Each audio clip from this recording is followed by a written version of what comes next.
اور پورا وجود الہی اہداف و مقاصد کی تکمیل کے لیے وقف کر دیا تھا۔ 1989 کو وہ اپنے آپ کو اس عزیز ہستی سے ملاقات کے وصال کے لیے تیار کر رہے تھے کہ جس کی رضا و خوشنودی حاصل کرنے کے لیے اپنی پوری عمر مبارک صرف کر دی تھی، اور ان کی ذات کی بلندی اس عظیم ہستی کے حضور کے علاوہ کسی بھی طاقت کے سامنے خم نہیں ہوئی، اور ان کی آنکھوں نے اس محبوب ذات کے سوا کسی اور کے لیے اشک ریزی نہیں کی تھی۔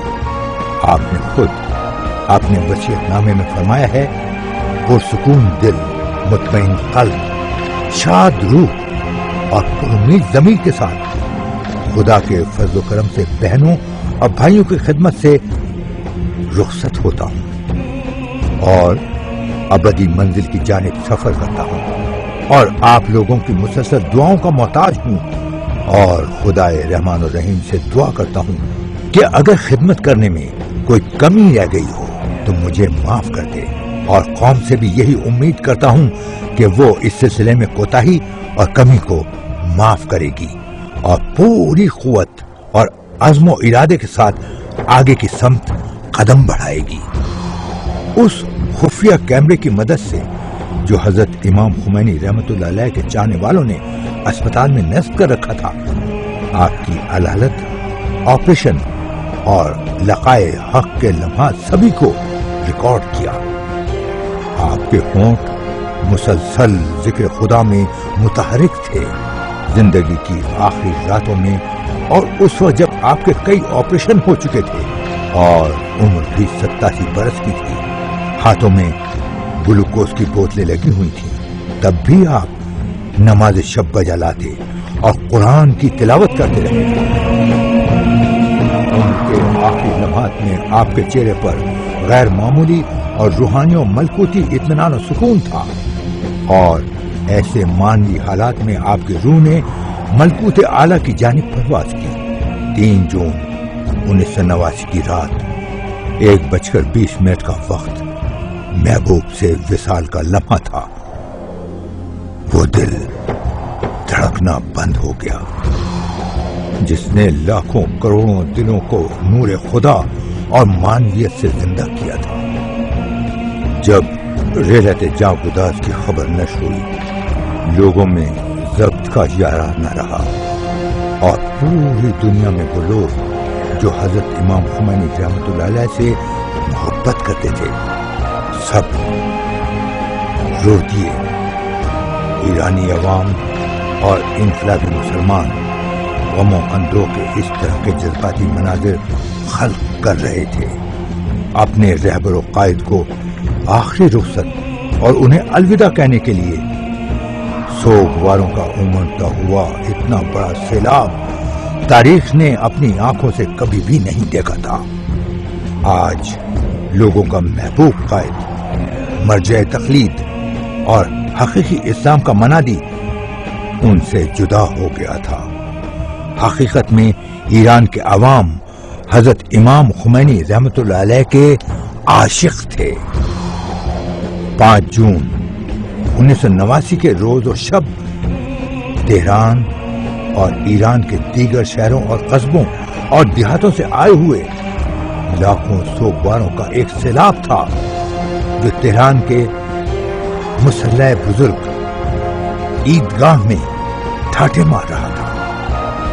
لوگ اس عظیم مرد مجاہد کو، جس نے اپنی تحریک اور انقلاب سے ظلم و ستم کے سیاہ دور میں انسانی اقدار و شرافت کی خمیدہ کمر کو استوار کر دیا تھا اور دنیا میں خدا پرستی اور انسانی فطرت کی جانب واپسی کی تحریک کا آغاز کیا تھا، الوداع کہنے کے لیے آئے تھے۔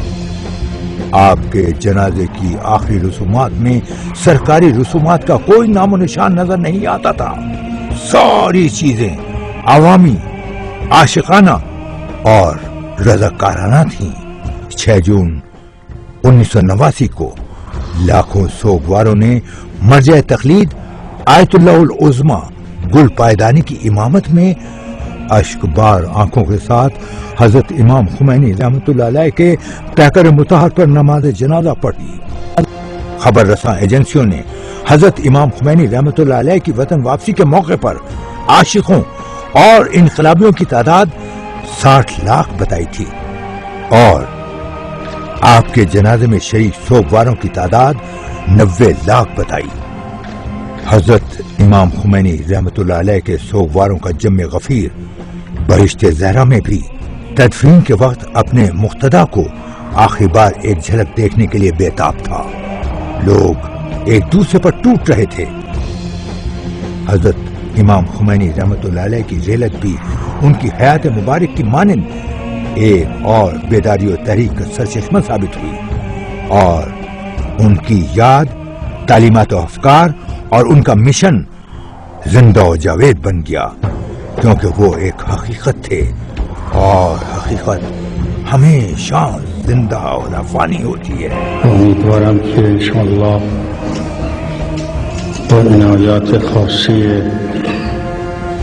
ولی عصر ارواحنا له الفدا این کشتی متلاطم انسانیت به ساحل نجات برسد و مستضعفان جهان بر مستکبران ظالم پیروز شوند و امید است که حکومت بزرگ همگانی حضرت سلام الله علیه به زودی برقرار شود و چشم همه ما را و همه مسلمین جهان را به نور مبارکش روشن فرماید.